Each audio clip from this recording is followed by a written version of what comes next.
Hello and welcome to the Fossil Huntress podcast. I hope you guys are all doing well. Today on the show we're going to talk about the Earth's earliest atmosphere and those wee photosynthetic ocean-dwelling microbes known as cyanobacteria or blue-green algae, to which you and I, and indeed every living thing on our planet, owe a healthy nod of respect and gratitude for their role in oxygenating our world.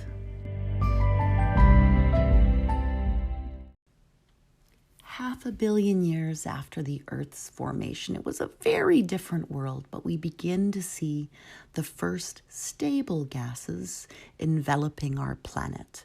And these were very, very volatile, so this was a world of volcanics with spewing lava and outgassing. And the atmosphere back then was made up of nitrogen, carbon dioxide, in a little cocktail with some ammonia and methane and water vapor. And that water vapor condensed and came back to the Earth's surface. And over time, and long periods of time, that created our first oceans. And in those oceans, we see the first life on Earth, life that made you and I possible. When we look to the widespread rocks and minerals around our planet and analyze them, we can see that there was very, very little free oxygen available prior to about 2.5 billion years ago. What changed in our oceans around 2.7 billion years ago is that some of the first life, those first active photosynthetic ocean-dwelling microbes, our beautiful blue-green algae or cyanobacteria, began to be very active. So you'll have heard of stromatolites, and these were lovely microbial mats that love to thrive in shallow tropical waters. And in those early oceans, we begin to see these microbial cyanobacteria in laminated mounds, so a layer of sediment and then a layer of microbial sheet, and these manifest, and we know them as stromatolites. And it was their work over a very, very long time that began to put the first oxygen, the first free available oxygen into the atmosphere. And we still find stromatolites to this day in shallow seas around our world. But their early work is what created the oxygen that you and I breathe and what made greater expanses of life on Earth possible. The atmosphere we experience today, and which we, for the most part, take for granted, is a very different mix of gases. And our perception of it prior to space travel was that when we, walk out onto a field or stand at the top of a mountain and breathe the beautiful mountain air and look up, we have this illusion that this atmosphere goes on forever ad infinitum. But we know, and you've seen images of the Earth from space, that it's actually a narrow strip of gases that surrounds our planet. And these gases are mostly concentrated within about 8 kilometers or 5 miles of the planet's surface. So there's more as you go up, but it thins out.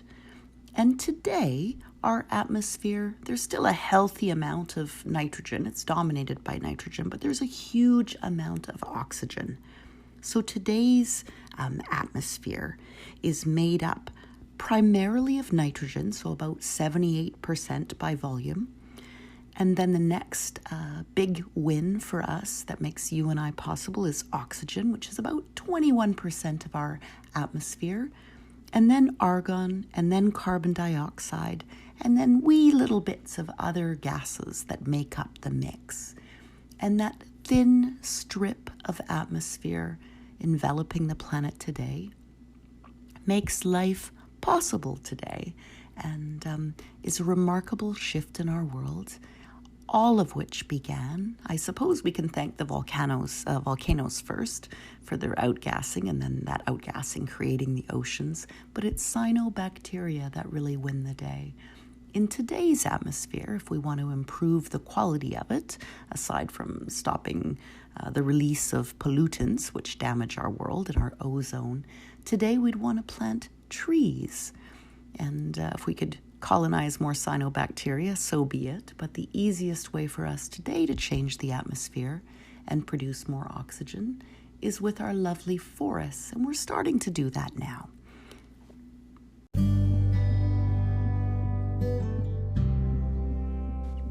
Today, you and I live on a most remarkable planet.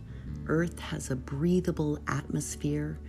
2/3 of her surface are covered in water. And when the Earth was first formed, billions of years ago, the surface temperatures were so hot that they exceeded the melting point of silicate rock, so far above the boiling point of water. And then we see a cooling of the Earth and the beginnings of that spewing of volcanic activity and outgassing, and the condensing of the first water to form the first oceans.